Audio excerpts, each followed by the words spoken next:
저는 30년간 관절과 식생활을 연구해온 김현우 박사입니다. 요즘 계란 껍질막만 먹으면 무릎이 금세 좋아진다는 말이 정말 많이 돌고 있는데요. 사실 이건 굉장히 위험한 오해입니다. 잘못 따라 하시면 오히려 배탈과 통증 악화를 부를 수 있어요. 무릎은 기적의 한 가지로 해결되지 않습니다. 안전한 섭취와 하체 근력, 체중과 걸음 교정이 함께 가야 합니다. 저는 지난 30년간 수많은 분들의 무릎 통증 사례를 지켜보면서 한 가지 확실하게 깨달은 게 있습니다. 통증을 줄이는 건 결국 작은 습관의 조합이라는 거예요. 계란 하나를 어떻게 먹느냐도 중요하지만 그보다 더 중요한 건 그 계란을 먹은 뒤 어떻게 움직이고 어떻게 쉬느냐입니다. 오늘 끝까지 보시면 위험한 오해와 실전 루틴을 한 번에 정리해 드릴게요. 많은 분들이 인터넷이나 지인을 통해 계란 껍질막이 무릎에 좋다는 이야기를 듣고 바로 시도하십니다. 그런데 껍질막을 어떻게 섭취해야 안전한지, 얼마나 먹어야 하는지, 다른 습관과 어떻게 조합해야 하는지는 잘 모르신 채로 시작하시는 경우가 대부분이에요. 그래서 효과는 못 보고 부작용만 겪는 분들이 생기는 겁니다. 저는 연구실과 현장에서 계란의 영양 성분이 관절 건강에 어떤 역할을 하는지 오랫동안 추적해 왔습니다. 계란은 분명 좋은 단백질 공급원이고 특정 성분은 연골 건강에 도움이 될 수 있다는 연구 결과도 있어요. 하지만 그 효과는 올바른 섭취 방법과 생활 습관이 뒷받침될 때만 나타납니다. 그냥 많이 먹는다고, 생으로 먹는다고 해서 무릎이 좋아지는 게 아니라는 거죠. 오늘 이 영상에서는 계란과 무릎 건강에 관한 6가지 오해를 바로잡고 실제로 무릎이 편해지는 7일 루틴을 단계별로 알려드릴 겁니다. 제가 직접 만난 분들의 사례와 국내외 연구 자료를 바탕으로 정리한 내용이니까 끝까지 집중해서 들어주세요. 여러분은 혹시 생으로 드시거나 껍질막을 따로 드신 적 있으신가요? 댓글로 경험을 나눠주시면 정말 감사하겠습니다. 오늘은 제가 장모님 같은 마음으로 지내는 김미정 71세님 이야기부터 들려드릴게요. 김미정님은 아침마다 무릎이 뻣뻣하고 계단 내려가는 게 너무 두려워서 인터넷에서 본 대로 생계란의 껍질막까지 드시기 시작했습니다. 처음엔 기대감이 컸죠? 그런데 며칠 뒤 속이 불편하고 통증은 그대로라며 저를 찾아왔어요. 저는 먼저 식단과 걸음부터 점검했습니다. 김미정님의 하루를 자세히 들여다보니 문제가 보였습니다. 아침엔 생계란을 삼키듯 드시고 점심엔 국수나 빵 위주로 드시고 저녁엔 과일과 단 간식을 많이 드셨어요. 그리고 집안일을 하실 때 쪼그려 앉는 자세가 많았고 계단을 피하려다 보니 운동량 자체가 줄어든 상태였습니다. 이런 패턴이 반복되면 무릎 주변 근육이 약해지고 체중은 조금씩 늘고 통증은 더 심해질 수밖에 없어요. 저는 김미정님께 생계란 대신 완전히 익힌 계란을 하루 1개로 바꾸고 쪼그려 앉기 대신 의자에서 일어나 앉기 10회, 평지 걷기 20분, 저녁 간식 설탕 줄이기부터 시작해 보자고 제안했습니다. 처음엔 반신반의 하셨어요. 이렇게 간단한 걸로 달라질까 싶으셨던 거죠. 그런데 4주 뒤 김미정님은 아침 뻣뻣함이 확실히 줄었고 계단도 한결 수월해졌다며 활짝 웃으셨습니다. 이 이야기를 끝까지 들어야 전체 흐름을 알 수 있습니다. 무릎 통증은 한 가지 식품으로 해결되지 않아요. 안전한 섭취, 근력 강화, 걸음 교정, 체중 관리가 모두 맞물려야 비로소 변화가 시작됩니다. 김미정님처럼 작은 변화를 꾸준히 이어가면 여러분도 충분히 달라질 수 있어요. 혹시 아직 구독과 좋아요를 누르지 않으셨다면 지금 바로 눌러주세요. 이 채널은 여러분의 건강한 노년을 응원합니다. 이런 중요한 정보를 더 많은 분들이 알 수 있도록 구독과 좋아요로 응원해 주세요. 끝까지 보시면 왜 지금 당장 여러분의 작은 습관을 바꿔야 하는지 분명하게 깨닫게 되실 겁니다. 오늘 이 영상에서 말씀드릴 내용은 여러분의 무릎 관리 방식을 완전히 바꿀 수 있는 중요한 지혜입니다. 이 이야기를 끝까지 듣고 실천하셨을 때만 진정한 변화를 경험할 수 있습니다. 끝까지 보지 않으시면 가장 중요한 실천법을 놓치게 됩니다. 마지막에 나올 단 하나의 습관이 모든 것을 바꿀 수 있으니까요. 이렇게 작은 변화만으로도 달라질 수 있습니다.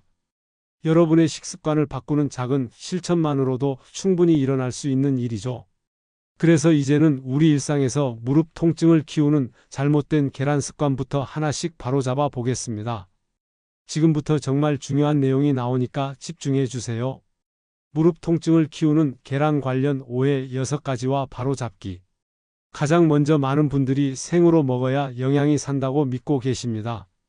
그런데 이건 정말 큰 오해예요. 생인자의 단백질 흡수율은 오히려 낮습니다.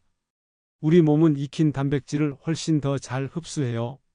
게다가 생계란에는 위생 위험이 따릅니다.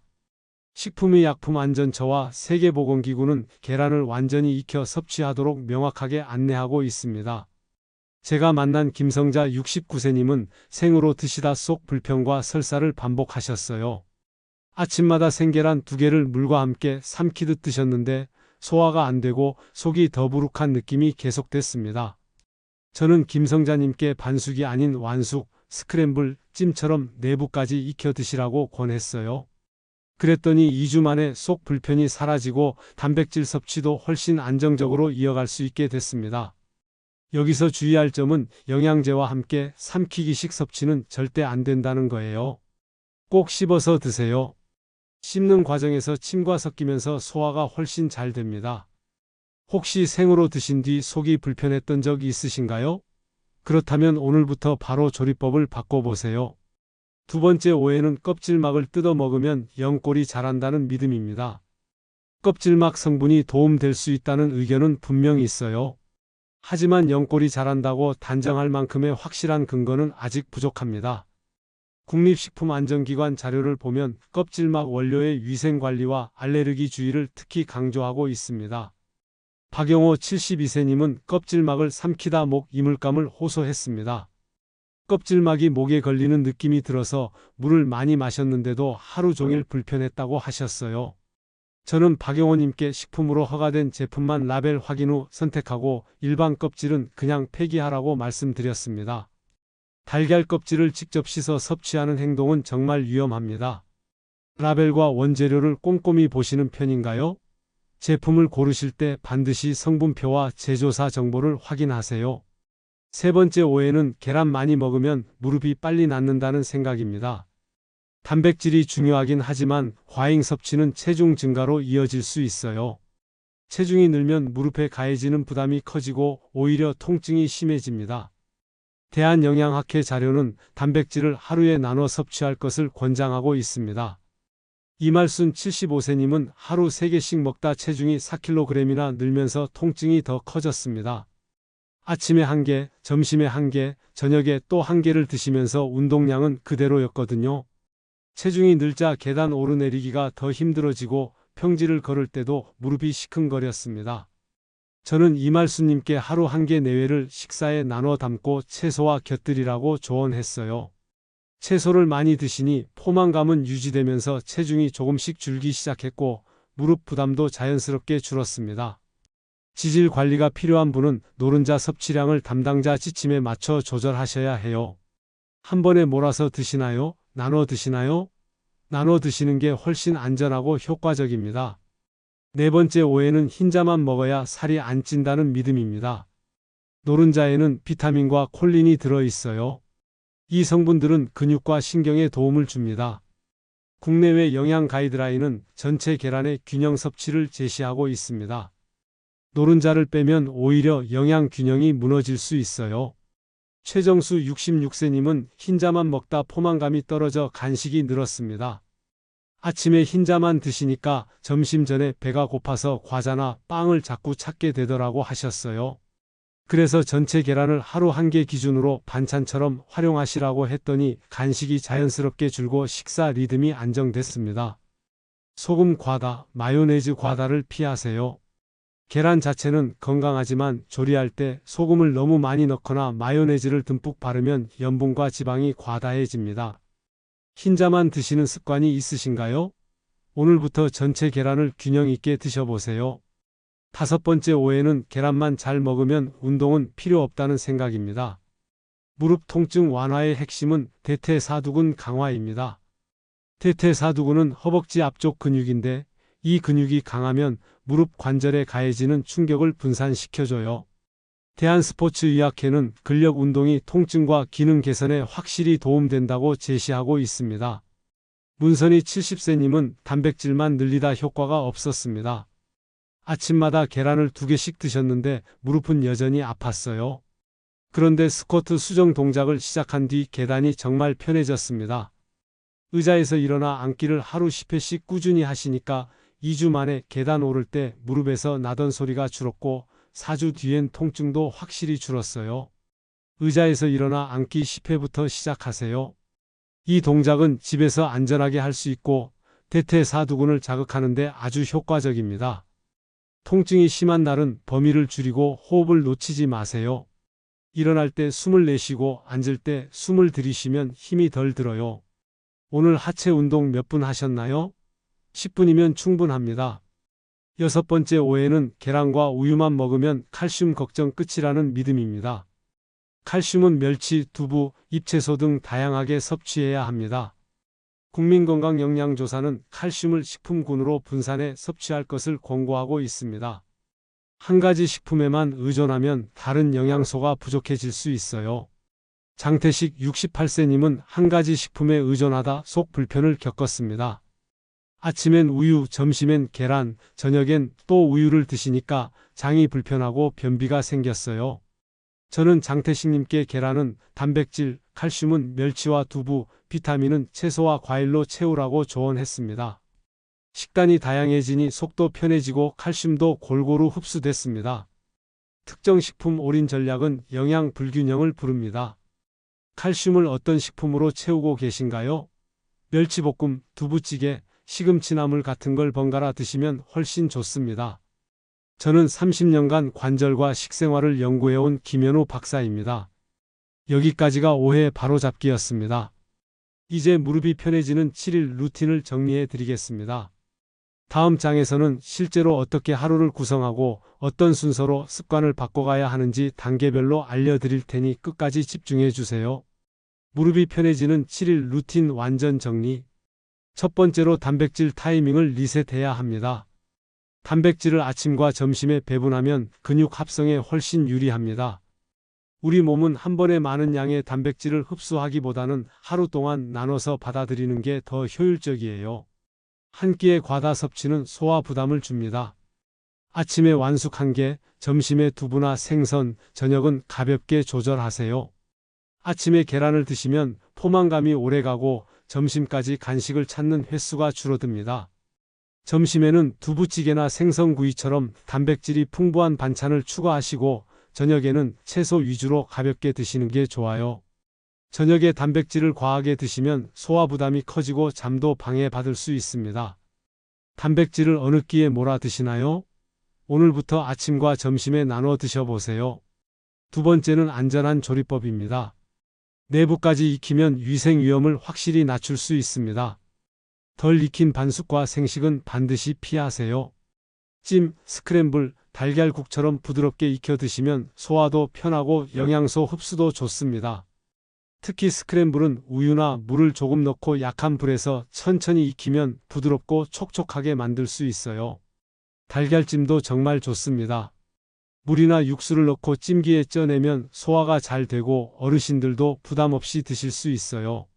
달걀국은 국물이 있어서 수분도 함께 섭취할 수 있고 간을 심심하게 하면 염분 걱정도 줄일 수 있습니다.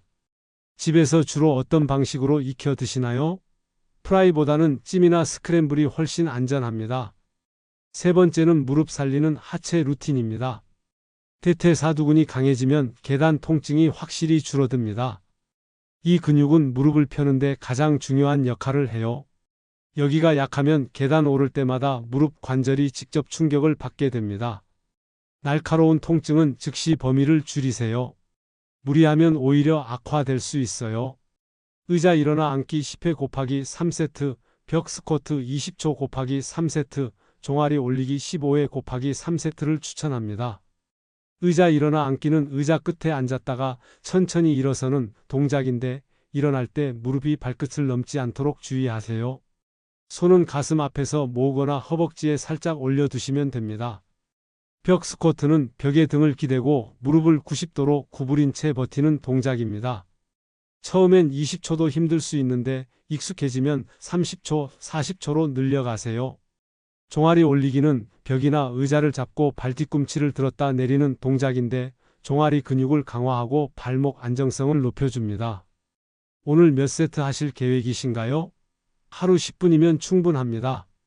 네 번째는 걷기와 체중 관리입니다. 체중 1kg 감소는 무릎 하중 감소에 바로 직결됩니다. 체중이 1kg 줄면 무릎에 가해지는 압력은 약 3kg에서 4kg 정도 줄어든다는 연구 결과가 있어요. 그만큼 무릎에 미치는 영향이 큽니다. 내리막 과속 보행은 피하세요. 내리막길을 빠르게 걸으면 무릎 앞쪽에 충격이 집중됩니다.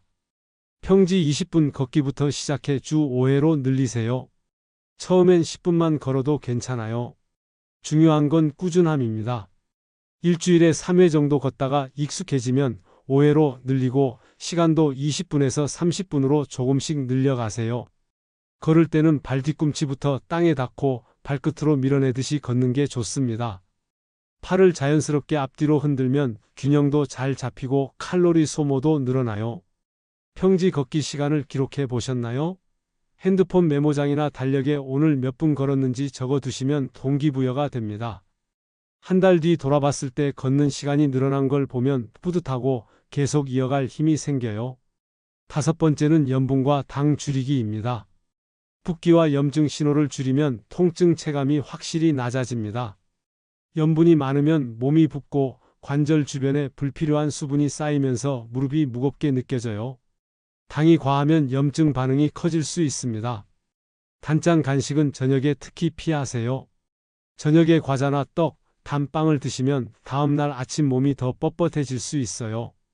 국물은 남기고 간식은 경과 한 줌으로 교체하세요. 국이나 찌개 국물은 염분이 많으니까 건더기만 드시고 국물은 조금만 드시는 게 좋습니다. 간식으로는 아몬드, 호두, 땅콩 같은 견과류를 한 줌 정도 드시면 포만감도 생기고 좋은 지방도 섭취할 수 있어요. 저녁 간식 무엇을 주로 드시나요? 과자 대신 견과류로 바꿔보세요. 여섯 번째는 보조식품의 똑똑한 선택입니다. 라벨 성분과 하루 섭취량, 주의 문구를 반드시 확인해야 합니다.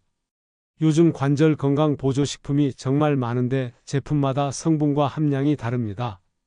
허가되지 않은 제품, 과장 문구는 절대 피하세요. 누구나 먹으면 효과가 있다는 식의 과장 광고는 믿으면 안 됩니다. 필요시 담당자와 상의 후 시작하고 4주 단위로 반응을 기록하세요. 보조식품을 드시기 전에 어떤 증상이 있었는지, 드신 뒤 어떻게 달라졌는지 메모해 두시면 효과를 객관적으로 판단할 수 있어요. 만약 4주 동안 드셨는데도 아무 변화가 없다면 그 제품이 맞지 않는 거니까 계속 드실 필요가 없습니다. 라벨을 읽는 습관이 있으신가요? 제품 뒷면에 있는 성분표와 함량, 주의사항을 꼭 읽어보세요. 일곱 번째는 수면과 자세입니다. 잠이 부족하면 통증 민감도가 높아집니다. 잠을 잘 못 자면 우리 몸이 통증을 더 예민하게 느끼게 돼요. 6시간에서 7시간 정도는 푹 주무셔야 합니다. 쪼그려 앉기와 장시간 바닥 생활은 줄이세요. 쪼그려 앉으면 무릎이 과도하게 굽혀지면서 연골에 압력이 집중됩니다. 바닥에 오래 앉아 계시는 것도 마찬가지예요. 옆으로 잘 때 무릎 사이에 작은 베개를 끼워 압력을 분산하세요. 옆으로 누우면 위쪽 다리가 아래쪽 무릎을 누르게 되는데 그 사이에 베개나 쿠션을 끼우면 무릎 관절이 편안해집니다. 높이는 10cm에서 15cm 정도면 적당해요. 밤에 뒤척임이 많은 편이신가요? 무릎 사이 베개만 끼워도 통증이 줄고 숙면에 도움이 됩니다. 이렇게 7가지 루틴을 일주일 동안 꾸준히 실천하시면 무릎이 확실히 편해집니다. 처음엔 한두 가지만 시작하셔도 괜찮아요. 익숙해지면 하나씩 추가해 가세요. 이제 오늘 배운 내용을 한 줄로 정리해 드리고 마무리로 가겠습니다. 오늘의 잘못된 상식은 생으로 먹어야 영양이 산다. 껍질막이면 연골이 자란다. 계란만 많이 먹으면 된다였습니다. 올바른 관리는 완전히 익혀 안전하게 먹고 하루 한 개 내외로 나눠 담고 하체 근력과 걷기를 매일 이어가는 것입니다. 잘못 관리하면 위장 불편과 체중 증가, 보행 통증이 커집니다. 생으로 드시면 소화가 안 되고 배탈이 나기 쉽고 과하게 드시면 체중이 늘면서 무릎에 가해지는 부담이 커집니다. 운동 없이 단백질만 늘리면 근육은 그대로인데 지방만 쌓여서 오히려 통증이 악화될 수 있어요. 계단 오르내리기가 더 힘들어지고 평지를 걸을 때도 무릎이 시큰거리며 아침에 일어났을 때 뻣뻣함이 더 심해집니다. 반대로 제대로 관리하면 아침 뻣뻣함이 줄고 계단과 평지가 편해집니다. 완전히 익힌 계란을 하루 1개 정도 드시고 의자에서 일어나 앉기 같은 간단한 운동을 꾸준히 하시면 대퇴사두근이 강해집니다. 대퇴사두근이 강해지면 무릎 관절에 가해지는 충격이 분산되고 계단 오를 때 무릎에서 나던 소리가 줄어들고 통증도 확실히 줄어듭니다. 평지를 걸을 때도 한결 가볍게 느껴지고 장 보러 나가거나 산책할 때 자신감이 생깁니다. 체중이 조금이라도 줄면 무릎이 받는 하중이 눈에 띄게 줄어듭니다. 1kg만 빠져도 무릎은 3kg에서 4kg 정도 가벼워진 것처럼 느껴져요. 걷기를 꾸준히 하시면 체중도 관리되고 하체 근육도 자연스럽게 단련되고 혈액순환도 좋아져서 전체적으로 몸 상태가 개선됩니다. 오늘 당장 실천할 단 하나는 의자에서 일어나 앉기 10회와 완숙 1개를 아침에 함께 하는 것입니다. 아침에 일어나서 세수하시고 완숙 계란 1개를 반찬으로 드세요. 식사 후에 의자에 앉아서 천천히 일어났다 앉기를 10회 반복하시면 됩니다. 이 2가지만 해도 단백질 섭취와 하체 근력 강화를 동시에 시작할 수 있어요. 어렵지 않죠? 내일은 평지 걷기 20분을 더해 보세요. 오늘 의자 운동과 계란 섭취에 익숙해지셨다면 내일은 평지를 20분 정도 걸어보세요. 집 앞 평지나 공원을 천천히 걸으시면 됩니다. 빠르게 걸으실 필요 없어요. 편안한 속도로 20분만 걸으시면 하체 근육이 깨어나고 무릎 주변 혈액순환도 좋아집니다. 다음 영상에서는 무릎을 지키는 저녁 식단과 간식 조합을 알려드리겠습니다. 저녁에 무엇을 먹느냐가 다음날 아침 무릎 상태를 좌우합니다. 저녁 식단을 잘못 짜면 다음날 아침 붓기와 뻣뻣함이 심해지고 잘 짜면 가볍게 일어날 수 있어요. 어떤 반찬과 국물을 선택해야 하는지, 저녁 간식은 뭘 먹어야 안전한지 구체적으로 정리해 드릴게요. 여러분은 오늘부터 어떤 한 가지를 바로 시작하시겠어요? 의자 운동인가요? 완숙 계란인가요? 평지 걷기인가요? 댓글로 다짐을 남겨주세요. 여러분의 다짐 하나하나가 저에게 큰 힘이 됩니다. 다음 영상에서 또 뵙겠습니다. 건강하세요.